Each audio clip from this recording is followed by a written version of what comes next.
खांद्यावर खाकी वर्दी चढवून आई वडिलांचं स्वप्न पूर्ण करण्याची जिद्द बाळगलेल्या एका होतकरू तरुणाचा पाण्यात बुडून मृत्यू झाल्याची घटना घडली आहे.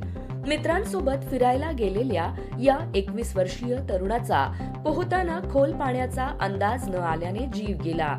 या घटनेमुळे परिसरात हळहळ व्यक्त होत आहे.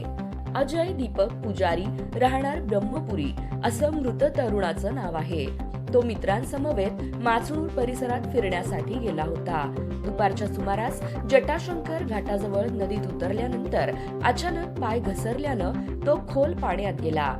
मित्रांनी आणि स्थानिकांनी त्याला वाचवण्याचा आटोकाट प्रयत्न केला, मात्र तोपर्यंत उशीर झाला होता. अजयचे स्वप्न पोलीस दलात भरती होण्याचे होते. त्यासाठी तो माचणूर येथील जय हिंद करिअर अकॅडमीमध्ये तयारी करत होता. मैदानी सराव आणि लेखी परीक्षेसाठी तो मेहनत घेत होता. त्याच्या पश्चात आई वडील व एक भाऊ असा परिवार आहे.